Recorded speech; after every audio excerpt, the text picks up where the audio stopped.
So we're in the box subscription company, ButcherBox. We ship a box of meat to your doorstep.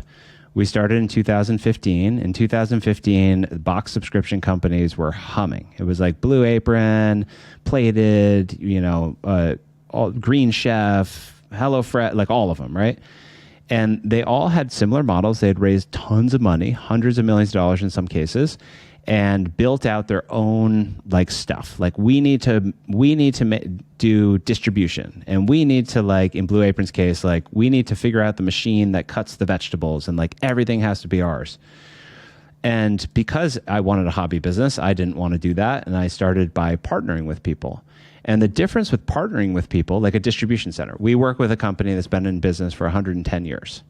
Like, I think it takes a special kind of entrepreneur to think that you can get into distribution and do it better than somebody who's been in business for 110 years, like right out of the gate. That's not going to happen, right? So we partner with everybody. It's like the more the merrier. We're actually moving this year. We're moving to Shopify, and I'm thrilled because like, I think even that, it needs to be like you find the best partners, you work with them, you find the best apps to attach to it in the ecosystem, you work with them.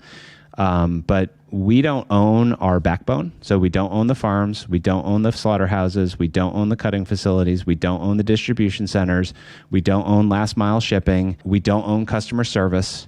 Now, all of those people in a very kind of like Toyota model are running our program, and we're doing quarterly business reviews, and we're holding their feet to the fire, and we're telling them all the things that they need to improve on, and we're getting them real-time information about what they're messing up on, but we don't like own it.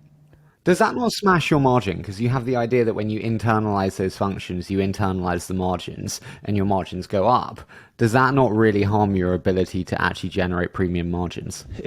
I mean, certainly if you look at other food companies, that is the way that they do margin expansion. And we have definitely asked the question over the past year of like, okay, well, especially before this year with Trump's tax code where you just get a ton of depreciation if you take on assets. We actually 2 years ago started a dry ice factory. We now have 2. That was 1, a margin play, but 2, it was like this critical component that if we don't have dry ice, we don't ship, and we wanted to like control that. So yeah, there is definitely the ability to improve or increase margins by owning bigger pieces of the stack, and that does improve EBITDA, right? Because your amortization is below that. So what is the biggest chunk out of your margins? Distribution, last mile, meat costs. Yeah. Got you. You can't do anything with that. You ain't getting no cows, man. So if we were to put that to one side, what is heavy margin that could be internalized? I wouldn't just dismiss that you can improve margin in meat. One of the places where if you are a bootstrap company, you have to focus on is driving margin in everything. And so like for meat, there's like yields, right? So you cut a larger hunk of meat into ribeye steaks, and there's a yield percentage. There's a yield of ribeye steaks that you get. So you might lose 7% of it, and like that gets thrown into a different bucket. Well, it's like, do you actually like, is the difference between 7% and 6% or 7% and 4% are massive numbers. I mean, right now I'm looking at like, we ship chicken, 3-pound pack of chicken. One of our problems is that unlike a retailer who has a price per pound multiplied by the package size and just charges you, the customer, that's not the case for us, right? We sell you a custom box, and then you add 3 pounds of chicken to it. So if the 3 pounds of chicken is actually 3.3 pounds, well, now my chicken cost just went up 10%. And if you're able to reduce that, it's literally like 50 bips of margin to the bottom line.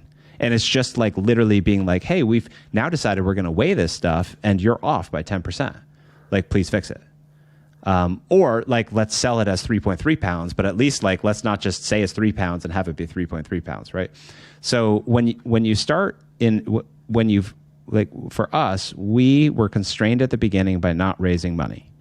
So we had to be, what I loved about the business was it was very right brain, left brain. The right brain side is like, how do we market? How do we do that differently? Like, how do we market, cheaply?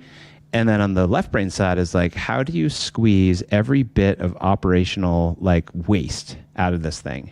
And it's not all like, even that case is probably a bad example because the customer does benefit by getting 10% more.